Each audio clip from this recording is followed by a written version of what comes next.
Բարև ձեզ, այս տարի 2026 թվականի հունիսին կայանալիք համապետական խորհրդարանական ընտրություններին ընդառաջ Հայաստանը հայտնվել է մի իրավիճակում, մի շրջափուլում, որտեղ անվտանգության հարցերը դիտարկվում են ոչ միայն սահմանին տիրող իրավիճակով։ Այս ու այն կողմից հնչող ագրեսիվ հայտարարությունները, սպառնալիքի խոսքերը, միջամտելու փորձերը դառնում են ոչ պակաս վտանգավոր գործիք, քան դիվանագիտական ճնշումները կամ սահմանային միջադեպերը։ Իսկ երբ դրսից հնչող խոսքը ներսում ալեկոծում է հանրային տրամադրությունները եւ քաղաքական օրակարգերը, պարզ է դառնում, որ սա պարզապես կարծիք չէ, սա հստակ ուղերձ է, ազդակ է,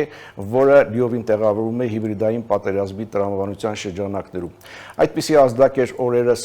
Ռուսաստանցի հայտնի հեռուստահաղորդավար լրագրող Սալավյովի հայտարարությունները, որ այս օրերին ակտիվորեն քննարկվում է Հայաստանի հանրային քաղաքական շրջանակներում, նա խոսում էր այն մասին, որ Ռուսաստանի շահերի չի բխում կորցնել Հայաստանը եւ ավելացնում, եթե մեր ազգային անվտանգության համար մեզ անհրաժեշտ էր հատուկ ռազմական գործողություն սկսել Ուկրաինայի տարածքում, ինչու նույն պատճառներով չենք կարող հատուկ ռազմական գործողություն սկսել մեր ազդեցության գոտու այլ կետերում։ Մենք հիմա վերամբարձ հայրենասության դիրքերի չենք պատասխանելու արձագանքելու այս հայտարարությանը, այդ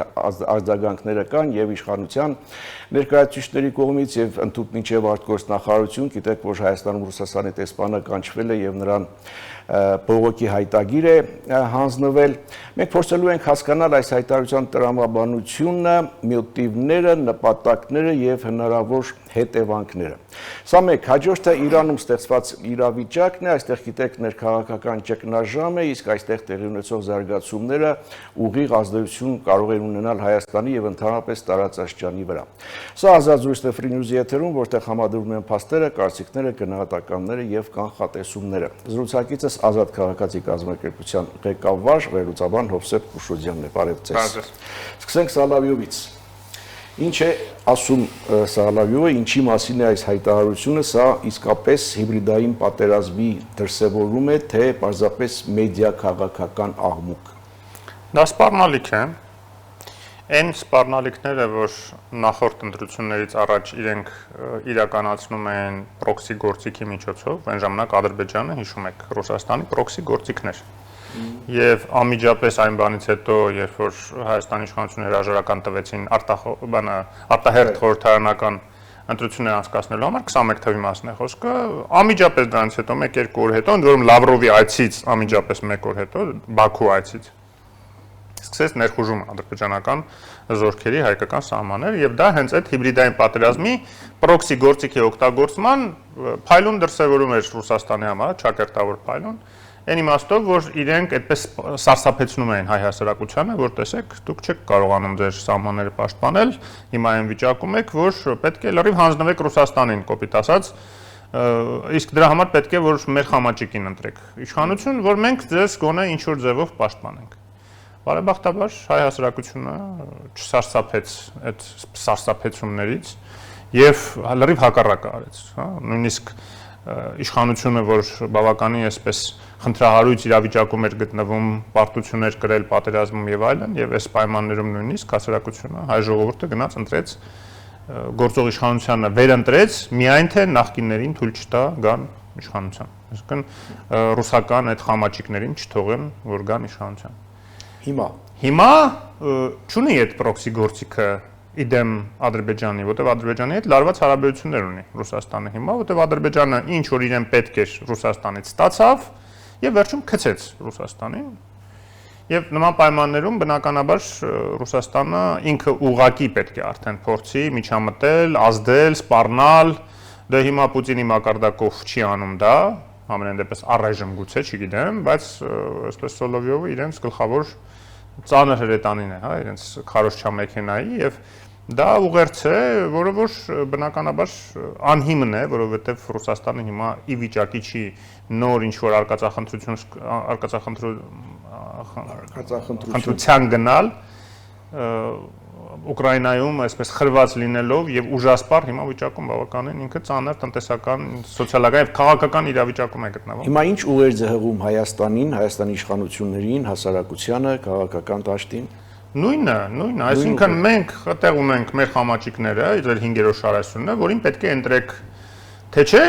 կանենք ռազմական օպերացիա եւ նայում ենք կոմենտներում հիմա տարբեր ուրեմն լատվականների, տարբեր ֆեյքեր, իրենց մի հսկայական բանակ են պատրաստել ֆեյքեր, չէ։ Միանգամից սկսեցին, այ տեսեք, Ուկրաինան ինչ արեց Ռուսաստանը, եկեք մենք ուրեմն ոնց ուզում են տենց անենք, որ մեզ էլ Ուկրաինա չդարձնեն։ Այսպես մի հատ խոսույթ են սկսել այս հիմքով։ Իսկ երբ որ ուզում ենք հակադարձենք, այստեղի իրենց ուրեմն դաշնակիցները, այսպես ասենք, սկսում են մեղադրել մեզ ռուսոֆոբիայի տարածման մեջ։ Այսինքն ում վրա էր հաշվարկված սա իշխանությունների հասարակության պայմանական ասած ռուսամետ ուժերի բոլորի ռուսամետ ուժերին ուղերձեր, որ սկսեք ակտիվանալ եւ այս գիծը սպառնալիքը հասցրեք տեղ, որ եթե Հայաստանը չդառնա ռուսական գուբերնիա, ոնց որ իրենք պլանավորել են Արցախի պատերազմից հետո պետք է սարքեն, չստացվեց։ Հիմա են ուզում նույնը փորձեն, հիմա շատ ավելի քիչ շանսեր ունեն բնականաբար, ավելի շուտ փրփուրներից կախվելու պես է այդ Սոլովյովի հայտարարությունը։ Եվ արտգործնախարարությունը նոտա հղեց, տեսա կանչեց նաև դեսպանին, ինչ որ պետք է ասեցին, եւ դա շատ լավ է, որ բավարար արձագանք է Հայաստանի կողմից։ Այո, կարծում եմ Սոլովյովը այն կերպարը չի, որ դրանից ավելի ինչ որ ծանրակշիռ բան արվի եւ ավելի մեծ ուշադրություն դարձվի պետական մասշտաբով, բայց հասարակության քաղաքական ուժերի մակարդակով հակազդեցությունը բավականին համարժեք էր։ Արձագանքի որակական փոփոխությունն է սա Ռուսաստանի հետ հարաբերություններում։ Ես չեմ կարծում, որովհետև երբևէ Ռուսաստանը նման մակարդակի, հա մեկ էլ, հասկանում եք, Սոլովյովը շատ այսպես խորհրդանշական ֆիգուր է այնտեղ։ Մի դեպք եմ այսպեսի հիշում, որ Մարգարիտա Սիմոնյանը ասաց, որ եթե էսենց չանեք, այնենց չանեք, Հայաստան չի լինի ընդհանրապես, չեմ հիշում, որ այդ առումով, այդ առիթով մեր արտգործնախարարությունը ինչ որ նոտա հղեր, չնայած Սիմոնյանն էլ պակաս պաշտոնյա չի նայել, արտիի, այսինքն Russia Today-ի ղեկավարն է, իրենց պաշտոնական քարոզության ղեկավարներից մեկն է։ Այո, այդ իմաստով, եթե համեմատում ենք, հիմա ավելի այսպես կոշտ եւ օպերատիվ արձագանք եղավ Հայաստանի կողմից։ Սա ինչի կբերի հայ-ռուսական հարաբերություններում սա պաշտպանություն էր, թե հարաբերությունների սրացման սկիզբ։ Պաշտպանություն էր, որտեղ Հայաստանի իշխանությունները անդադ ցույց են տալիս, որ շահագրգռված չեն եւ ցանկություն չունեն սրել հարաբերությունները Ռուսաստանի հետ, եթե Ռուսաստանը ինքը դա չնախաձեռնի։ Բայց եթե Ռուսաստանը նախաձեռնի եւ այս քայլերից մեկն է, այո, կարող է նաեւ սրել։ Այսինքն Հայաստանը ինչ պետք է անի, որ Ռուսաստանին հաջողանա, դա անիմաստ է, այդ հարցադրումը նույնիսկ սխալ է, այն ինչ որ միշտ մեզ փորձել են հրամցնել, որ դուք լավ չեք պահում ձեզ, դրա համար էլ Ռուսաստանը դժգոհ է ձեզ այսինքն եք, բայց Կրեմլը ով է, որ պետք է որոշի, թե մենք ոնց պահենք մեզ մեր երկրում, հա, Հայաստանը ինքնիշխան պետություն է եւ գնալով ավելի անվտանգային միջավայրը իր կայունացնում է, ինչը հնարավորություն է տալիս, այո, նաեւ ավելի համարձակ լինել սեփական արժանապատվությունը, ցանկացած պետություն եւս ունի արժանապատվություն, պաշտպանելու հարցում։ Եվ այն բոլոր զուգահեռները, որ բան չի, դուք չեք Ֆիդանին պատասխանում, չգիտեմ, Բայրամովին։ Պիտիկայի մենք խոսեցինք Հայաստանի պաշտոնական արձագանքի մասին, Հայաստանում Ռուսաստանի տեսփանը կանչվեց արտգործնախարարություն, բողոքի հայտագիրը հանձնվեց։ Իշխանական շրջանակներից տեսնում ենք անընդհատ այդ արձագանքները կան, պատասխանում են այս հայտարարությանը եւ այլն, ինչ կասեք Հայաստանում պայմանականորեն ասած ռուսամետ կամ ռուսական ազդեցության քաղաքական ուժերի արձագանքի մասին։ Սկզբնական շրջանում կարծես թե լռություններ, հետո արձագանք նաեւ ձեր քննադատություններին։ Կամ ուղիղ արդարացնում են Սոլովյովին, արձագանքը արդարացումն է։ Այսինքն, դա իրեն շահերն է, բա պետք է ասի, ասենց ինչ-որ բաներ եմ կարդում, կամ ասում են մեղադրելով արդեն նրանց, ովքեր որ հակադարձում են Սոլովյովին, ասում են, բա ինչի՞ չէիք Բայրամովի, երբ որ կամ Ֆիդանի, կամ չգիտեմ Ալիևի, Էրդողանի հայտարարություններին արձագանքում, երբ որ իրենք այդ կարգի հայտարարություններին անում։ Նախ ես չեմ հիշում, որ որևէ մեկը ասած լինի այդ 4-ից, կամ որևէ մեկը ընդհանրապես բացի Սոլովյովից, որ Հայաստանը իրենց ազդեցության գոտին է։ Այդպիսի բան չի եղել։ Այդ մեկ։ Ոչ մեկ չի ասել, որ Հայաստանում հատուկ ռազմական գործողություն կարելի է անցկացնել այդ բոլորից թվարկածներ, այդ երկուս։ Այսինքն համարժեք չեն զուգահեռներ, բայց ամենակարևորը այդ 4-ից որ մեկն է ներկայացնում Հայաստանի դաշնակից պետությունը, թեկուզ ֆորմալ։ Որ մեկի այդ 4 անձից նկատի ունեմ երկու երկրներ Ադրբեջանը կամ Թուրքիան։ Այդ երկու երկրներից որ մեկի հեռուստաընկերություններն են հեռարձակվում հայկական մուլտիպլեքսով եւ քարոզություն տարածում այստեղ։ Ոչ մեկ։ Որ մեկ ունի ռազմակայան Հայաստանում է դրանցից, ոչ մեկ։ Որ մեկ ունի տնտեսական դաշինք Հայաստանի հետ, ռազմական, ռազմավարական, աշխարհում դաշինք չմնաց, որ Ռուսաստանի հետ ժամանակին մեզ կապած չլինեն այդ դաշինքներով, իբր որպես դաշնակից։ Որ մեկի, ոչ մեկի։ Դա Ռուսաստանն է, ու Ռուսաստանից ուրեմն առավել եւս մենք պահանջատեր ենք, որ այդպիսի արտահայտություններ թույլ չտան։ Եթե իրենք ձև են տվել իրենց, որ իրենք բարեկամ երկիր են, ու այդ բարեկամի քողի տակ անդադ մեզ դավաճանում են, մեր տարածքները սրանրան են հանձնում, այդքան զոհեր ունեցանք նաև իրենց դավաճանության պատճառով, բայց գոնե ձև տան իրենց այդպիսի հայտարարություններ չանեն, թշնամական, ուղիղ թշնամական հայտարարություններ։ Ինչաշնակում ազդեցության գոտին ենք։ Իսկ Հայաստանի տեղեկատվական անվտանգության գծերը դուք խոսեցիք մուլտիպլեքսի մասին, թե որ երկրին է հեռարձակում, այստեղ Ռուսաստանն է հեռարձակում։ Հայաստանի տեղեկատվական անվտանգության կարմիր գծերը որտեղով են անցնում։ Հիմա գիտենք նույն Սալավյովի հաղորդումները արգելափակված են Հայաստանում, չեն հեռարձակվում։ Սա բավարար է այդ կարմիր գծերը պաշտպանելու համար, թե ոչ եւ ոչ։ Մեզ բազմիցս խոստանում են իշխանությունները, խոստանում էին եւ շարունակում են խոստանալ, որ այ հենց որ մի հատ էլ ինչ որ մի բան կանեն իրենք մեր դեմ, իրենց քարոզչամեքենայի միջոցով այդ հերոստալիկներով, մենք արդեն վերջի կաթիլը կլինի կփակենք։ Արդեն 10 հատ այդպիսի վերջի կաթիլ կարող եմ հիշեցնել, այն խոստումներից հետո, երբ որ բարձրագույն իշխանությունները տվել են հասարակությանը, որ կփակենք այդ ռուսական կանալները Հայաստանում։ Հանրային մուլտիպլեքսով չեն հեռարձակի, հա, որովհետև դա խախտում է պայմանագրերը, գիտեք, այդ պայմանագրերը մենակ դրանով չեն խախտում, որ նախ ազգամիջյան թշնամանքի քարոզություն են անում ուկրաինացիների հանդեպ եւ այն, որ մեր օրենքներով արգելված է։ Երկրորդը, իրենք պարտավոր են նաեւ մեր հերոստալիկները հեռարձակեն, հանրային հերոստալիկները հեռարձակեն Ռուսաստանում, ըստ այդ պայմանագրերի չեն անում, ինչ են ասում, որ չեն անում, ասում են տեխնիկական հնարավորություն չկա։ Եկներեք չկնքեք այդ պայմանագիրը։ Այսինքն կնքել եք, մեր վրա դրել եք, որ մենք պետք է ձեզ հեռարձակենք, բայց դուք մերը չեք հեռարձակում, դե տեխնիկական հնարավորություն չկա։ Մենք հիմքեր ունենք վաղուց չեղարկելու այդ պայմանագրերը։ Ու հետքանից հետո էլ հələ մի հատ էլ հակապետական քարոզ են անում, հակահայկական, հակահայաստանյան քարոզ են անում, եւ կապ չունի, որ այդ Սոլովյովի հաղորդումը չի հեռարձակվել Հայաստանում։ Այդ Սոլովյովի հաղորդումը գնացել է այն հեռուստաընկերությամբ, որը որ Հայաստանում հեռարձակվում է։ Եթե այդ հեռուստաընկերությունը իրան թույլ է տալիս նման բան, Հայաստանում ոտը պետքա չլինի դրա։ Բայց որ ասում եք նպատակներից մեկը նաև առաջիկա ընտրություններ, հա,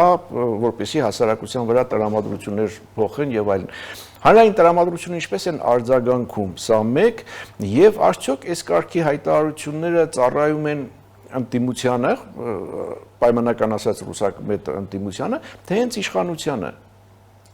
Գիտեք ինչ նկատի ունեմ, որ եթե Հայաստան դրսից այսպիսի հայտարարություն է հնչում, բնականաբար ավելի սրվում է, չէ,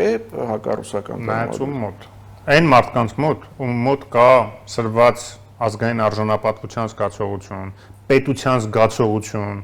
ինքնիշխանության զգացողություն, բնականաբար դա վրդովմունք է առաջացնում։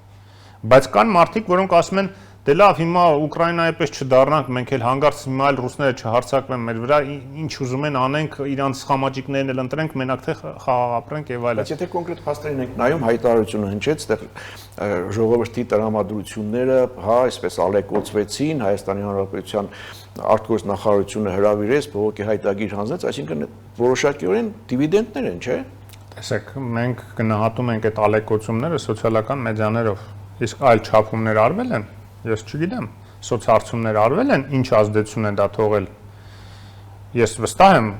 կա բացի նրանից, որ մի ստվար ռուսամետ զանգված ունենք մենք դեռևս միջև հիմա, որոնք պատրաստ են աչք փակել ցանկացած ստորության վրա, որը որ Ռուսաստանի իշխանությունները Հայաստանի հանդեպ անում են եւ արել են։ Այդ մարդիկ ուղղակի պաթոլոգիական, ասենք, ռուսամետությունը նստած է իրենց ուղնոցուցի մեջ։ Բայց կան նաեւ մարդիկ, որոնք իրոք վախենում են, որ հանգարց այստեղ ռուսական բազա կա բան, հանգարց մի ինչ-որ խժդժություններ չկազմակերպեն այստեղ ռուսները։ Եվ դա կարող է նրանց վրա էլ ազդել։ Եվ դա պետք է չափել, պետք է հասկանալ։ Ես իհարկե հակազդեցությունը մեծ է, իհարկե հակառակ նաև էֆեկտ կունենա այս ամեն ինչի իրենց արտահայտությունների, ինչպես շատ դեպքերում իրենք կարող ոչ էլ հաշվարկել են, որ այդպիսի բան են անում, բայց ես տեսնում եմ մյուս վտանգն էլ, որ այդ խոսույթը, որ խելոք պահեք թե չէ ձեր գլխին էլ նոր Ուկրաինա կսարքենք, այդ խոսույթը իրենց խամաճիկները այստեղ արդեն տարածում են։ Դուք անդրադարձաք այն քննադատություններին, Սալավիովի հայտարարությունը քննադատողներին ուղղված այն քննադատություններին, որոնք վերաբերում են Թուրքիային, Ադրբեջանին, այնտեղից ընչող հայտարարություններին, որ ինչու՞ չեք այդպես քննադատում, բայց քննադատությունը դրանով չի ավարտվում, հղում է անվում նաև Իրանին եւ Վենեսուելային։ Մոտավորապես այսպիսի միտք, որ այն մարդիկ, ովքեր այսօր քննադատում են Սալավիովի հայտարարությունները, պիտի քննադատած լինեին նաև Միացյալ Նահանգների գործողությունները Վենեսուելայում եւ նույն Միացյալ Նահանգների նախագահի հայտարարությունները Իրանի առնչությամբ։ Սրա հետ կապված ինչ արձագանք ունեք փոքր դատարից հետո կվերադառնանք վարքյաններ անց։ Հիշեցնեմ, սա Ազատ զրույցն է Free News-ի եթերում, ես զրուցում եմ Ազատ քաղաքացի կազմակերպության նախագահ վերլուծաբան Հովսեփ Խուրշոդյանի հետ, պարոն Խուրշոդյանին վերջին հարցն այն էր, թե ինչ արձագանք ունեք այն քննադատություններին, որ եթե դուք քննադատում եք հիմա Սալավիովի հայտարարությունը, Սալավիովին եւ նրա հայտարարությունը, ապա պիտի քննադատած լինեիք նաեւ նույն Միացյալ Նահանգների գործողությունները Վենեսուելայում եւ նաեւ նույն Միացյալ Նահանգների նախագահի հայտարարությունները Իրանի հետ կապված։ Ինձ է վերաբերում, ես ընդունել եմ, որ դա միջազգային իրավունքի խախտում է Մադուրոյի առևանգումը, բայց նաև ասել եմ, որ Մադուրոն ինքն էլ օրինական իշխանություն չէր։ Անկախ նրանից, թե ուրեմն Միացյալ Նահանգները առևանգել են այսպես ինքնիշխան երկրի ղեկավարին, բայց այդ ղեկավարը բռնազավթել էր իշխանությունը, ոնց որ մեր մոտ էին 20 տարի բռնազավթած պահում ուրեմն իշխանությունը նախորդ իշխանությունները։ Մարտի 1 էին սարքում դրա համար, հետապնդում էին ընդդիմությանը եւ հասարակությանը եւ թալանով են զբաղված, ոնց որ օտար տարելներ ուղակի զավթած մեր պետությունը։ Նույնը Մադուրոն էր այնտեղ եւ այնպես չի որ հասարակության մեջ ինքը ինչ որ վստահություն ապայում։ Բայց եթե գալիս ենք միջազգային իրավունքին, կներեք, միջազգային իրավունքը արդեն գաղտնիք չի, որ շատ վատ վիճակում է, որովհետեւ այն պաշտպանները, որ պետք է միջազգային իրավունքի թիկունքին կանգնեն եւ պահպանեն, իրենք են խախտել, իրենք են խախտում բարբերաբար։ Բայց նկատի ունեմ նախ եւ առաջ ՄԱԿ-ի անվտանգության խորհրդի 5 համանախագահները։ Դրանցից 2-ը առնվազը բարբերաբար խախտում են դա, ընդ որում Ռուսաստանը հատկապես ուղղակի լոկոմոտիվն է այդ խախտումների իր հարձակումով Ուկրաինայի վրա։ Չնայած միջև էտել, երբ որ Միացյալ Նահանգները աչք փակեց Արցախյան պատերազմի վրա 2020 թվականին, դա էլ էր միջազգային իրավունքի խախտում, որտեղ միջազգային ընթացակարգեր կար, Մինսկի խումբ էր գործում, որը ՄԱԿ-ի անվտանգության խորհրդի մանդատ ուներ եւ միայն ինքը կարող էր եւ պետք է լուծեր այդ հարցը, այլ ոչ թե ինքը աչք փակեր, թույլ տար, որ այդ կներեք 5 ՄԱԿ-ի անվտանգության խորհրդի անդամներից միայն Ֆրանսիան քաղաքական գոնե մակարդակով միջամտեց, փորձում էր կանխել, ուրեմն պահանջել, դատապարտել եւ այլն, բայց քաղաքական էր ուժ չունեցավ ուրիշ բան անելու, որտեղ այն հիմնական հեգեմոնները ներքաշված էին, մեկը լուր համաձայնությամբ, իսկ այն ժամանակ էլի Տրամպն էր, իսկ մյուսը ուրեմն Ռուսաստանը անմիջապես մեղսակցությամբ ուղղակի պայմանավորվել էր Ադրբեջանի հետ, որ պետք է մեջ-մեջ անեն Արցախը, Ադրբեջանին, Հայաստանը իրենց։ Իրավակարգը, իրավունքը փլվում են, փլուզվում են։ Դե նման պայմաններում հիմա մենք չէ որ պետք է այդ միջազգային իրավունքը պաշտպանենք եւ այն ինչ որ կատարվում է Վենեսուելայում կամ այլուր, պարտավոր չենք մենք ամեն ինչին արձագանքենք, չնայած էլի արձագանքում ենք, էլի մեր դիրքորոշումը հայտնում ենք, բայց դա Հայաստանին ուղղակի չի վերաբերում։ Սա ուղղակի Հայաստանին է վերաբերում։ Այսինքն ուզում են ասեմ, որ մենք բան ու գործ թողած պետք է աշխարհում նայենք որտեղ այդ միջազգային իրավունքը խախտում, հերթով դրանով զբաղվենք, արձագանքենք, իսկ Հայաստանում որ Հայաստանին վերաբերող այսպիսի արտահայտություններ են, պետք է այդ դրան պետք է չարձագանքենք, որտեղ ոնց կլինի հանգարց ռուսներին հանգարց, որ քննադատենք, դա ռուսոֆոբիա է, դուք չգիտեք։ Իսկ Իրանում տեղի ունեցողը որքանով է առնչվում մեզ եւ տարածաշրջանին, դրանպես ինչ է կատարվում այստեղ ձեր գնահատմամբ։ Շատ ծանր իրավիճակ է, ես անդրադարձել եմ դրան եւս ու արդեն 3 անվանեցի դա մարտի 1, որտեվ ուղիղ այաթոլլաները ուղղակի գնդակահարում են ժողովրդին, որը որ խաղաղ ցույցեր է անում։ Կան ինչ որ քաղաքներ, հատկապես քրդաբնակ շրջաններում, որտեղ զինված դիմադրություն է նաեւ ցուցաբերվում ուրեմն ինչ որ խմբավորումների կողմից, բայց կոնկրետ Թեհրանում եւ այլ խոշոր քաղաքներում խաղաղ ցույցեր են, որոնց վրա ուղիղ նշանառությամբ, ոնց որ այստեղ Երևանում 10 հոգի օրը ցերեկով քաղաքի մեջ սպանեցին, այնտեղ էլ այդպես սպանում են մարդկանց ու հարյուրավոր զոհեր կա։ Ինչի է մարտի 1-ին համարժեք, որտեղ 3 միլիոնանոց Հայաստանում 10 հոգի սպանելը, այնտեղ 90 միլիոնանոցում հարյուրավոր մարդիկ են սպանում, մոտավորապես նույն համադրությամբ 500-ից արդեն կարծեմ անցել։ Այո, եւ ել չեմ ասում հազարավոր մարդիկ ձերբակալված են, շատերին մահվան են դատապարտում ուղղակի այդ հանրահավաքներին մասնակցելու համար։ Դա շատ ծանր հետևանքներ է ունենալու, անկախ նրանից ինչով կավարտվի։ Կարող է եւ արյան մեջ խեղդեն, ես չեմ բացառում ցավոք սրտի, որ այդպես էլ կարող է լինել, եւ չգնան ռեֆորմների գոնե, այլ այսպես ավելի ձգեն, հա, գայկաները, որ ասում է, պտուտակները եւ նման պայմաններում իհարկե շատ ավելի ծանր կլինի Իրանի իրավիճակը եւ Իրանի այս ռեժիմի ապագան, որովհետեւ չի կարող երկար դիմադրել, դիմակայել նման դժգոհության եւ ըմբոստության պայմաններում։ Համահայկական ինչի մասին է։ Ավելի շատ կոշտություն եք տեսնում, թե զգուշավորություն։ Նայած որտեղից, օրինակ Միացյալ Նահանգները սպառնաց, որ չհամարձակվի ռեժիմը այաթոլլաների, սպանել մարդկանց եւ այլն, բայց առայժմ որոշում չի կայացրել ինչ որ քայլ անելու, որտեղ այդ կարմիր գծերը, որը որ գծվել էր պետդեպարտամենտի կողմից, Սպիտակ տան կողմից, այդ կարմիր գծերը վաղուց խախտվել են Իրանում, բայց Միացյալ Նահանգները դեռ չեն միջամտում։ Իդեպ հետաքրքիր է, որ իրանցիները իրենք այդ հանրահավաքներից տեսարաններ ունենք եւ նյութեր ունենք, երբ որ մարդիկ կոչ են անում հենց Միացյալ Նահանգներին միջամտել, որտեղ հույս ունեն, որ գոնե արտաքին միջամտությամբ այդ սպանությունները սպանդը ուղղակի կդադարեցվի, հա։ Հետաքրքիր է, որ Իսրայելը բավականին զուսպ է, ինքը որևէ կերպ չի միջամտում եւ դա խելամիտ դիրքորոշում է, որտեղ դա ավելի հակառակ էֆեկտ է։ Ինչի միջամտում, բայց մենք չգիտենք թե լոբին ինչպես է աշխատում Միացյալ Նահանգների վրա։ Միայն լոբի հարցը չէ, գործակալական ցանցերն են նաեւ այսօր աշխատում այնտեղ եւ չի բացառվում, որ ինչ որ պա սկսեն նույն գործողությունը, որ մի քանի ամիս առաջ իրականացրեցին թիրախային ուրեմն ոչնչացումների եւ վնասազերծումների կամ սպանությունների ձևով Բարսաշճան պաշտոնյաների Իրանում կարող է նորից դա կրկնեն, բայց նաեւ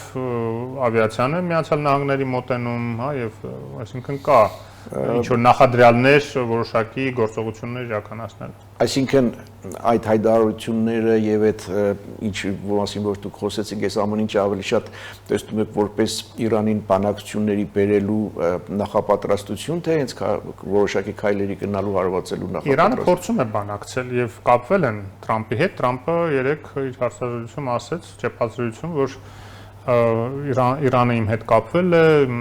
բանակցություններ, հա, ցանկանում է բանակցել եւ ես չեմ բացառում, որ Վենեսուելայի պես կլինի։ Տեսեք, այնտեղ Մադուրոին տարան, բայց ռեժիմը չփոխվեց եւ Թրամփը կարծես լավ էլ գոհ է, որ ռեժիմը համաձայնվել է իր հետ բանակցել, նավթ տալ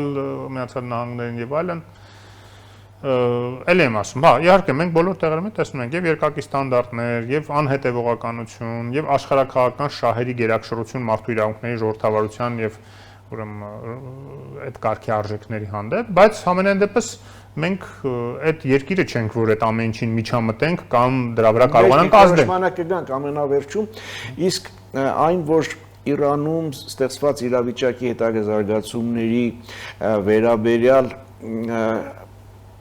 Միացյալ Նահանգների պետքարտուղարության կոչը իր քաղաքացիներին լքել Իրանը ինչքան հնարավոր է շուտ Հայաստանի կամ Թուրքիայի տարածքում, սա ինչ որ բան հուշում է ապագա հետագա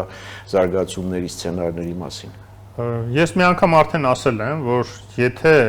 այնպես ստացվի, որ Իրանի ժողովուրդը հաջողի այս ռեֆորմների հարցում եւ ռեժիմի փոփոխության հարցում, ընդ որում ռեժիմի փոփոխություն ես նկատի ունեմ հենց ոչ թե պարտադիր բոլոր իշխանավորների փոփոխություն, կարող է նախագահը մնա իր տեղում, որտեղ բավականին ինքը լոյալ վերաբերմունք ցուցաբերեց Պեզեշկյանը այս ցույցերի հանդեպ եւ նույն շատ դեպքերում արդարացնում էր, հասելով որ հա դժգոհությունը հիմնավոր է, լեգիտիմ է։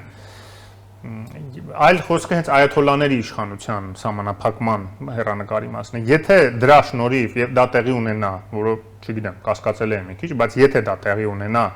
ու ինչ որ ժողովրդավարական կարգեր հաստատվեն,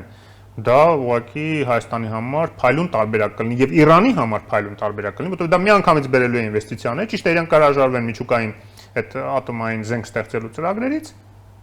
բայց դա միանգամից ներդրումներ կբերի արևմուտքից, տեխնոլոգիաների ներհոսք, ռեսուրսների օգտագործման համար, նավթի, գազի եւ այլն, եւ այդ բոլորը արվելու է նախ եւ առաջ Հայաստանի միջոցով։ Թուրքիայի անունն էլ է տվել, ճիշտ է, Միացյալ Նահանգների պետդեպը, բայց դա նաեւ նրա պատճառը, որ Հայաստանը զուտ իր լոգիստիկ հնարավորությունները այդքան մեծ չեն, որ նման հոսք կարողանան այսօր ապահովել, բայց տնտեսական կապերը ապահովելու համար Հայաստանը փայլուն կամուրջ է հատկապես Եվրամիության համար։ Թուրքիան իրենց համար այդքան ցանկալի տարբերակ չի, որ լրացուցիչ ինչ որ գործիքակազմ տալ Թուրքիայի ձեռքը, Թուրքիան դարձնել ել ավելի հզոր գործոն, որը հետագայում էլի հակադարձում է Եվրոպայի վրա ազդում Իրանք չեն ուզում, իրենք ուզում են Հայաստանի պես աշխարհաքաղաքական ամբիցիաներ չունեցող մի երկիր, որը կարող է այսպես անցումային կետ դառնալ դեպի Իրան ներդրումներ բերելու, գրասենյակներ բացելու, որոնք Իրանում կսպասարկեն ուրեմն իրենց շահերը եւ այլն եւ այլն, այսինքն Հայաստանը կապող օղակը կդառնա եւ ավելի կմոտեցնի նաեւ Հայաստանի Եվրամիության անդամակցության հարցը։ Իսկ աշխարհական շահեր հետապնդող Ռուսաստանի դիրքորոշումը եւ գործողությունները ինչպիսին կլինեն։ Տեղեկություն եղավ, որ հանդիպել են Իրանի եւ Ռուսաստանի անվտանգության խորհրդի քարտուղարները, քննարկել են նաեւ անվտանգության հարցեր, թե մենք գիտենք, որ ռազմական համագործակցության փաստաթուղթ ունեն, որ անցած տարի հաստատվեց, այդտեղ նաեւ հասարակական կարգի մասին ինչ-որ դրույթներ կան։ Պետք է հասկանան, որ Միացյալ Նահանգները այս ամենը եւ Վենեսուելայում եւ ուրեմն Իրանում իր միջամտությունը, իր դիրքորոշումը կապված է Չինաստանի ներգրավման դեմ պայքարելու հետ նախ եւ առաջ, ոչ թե Ռուսաստանի։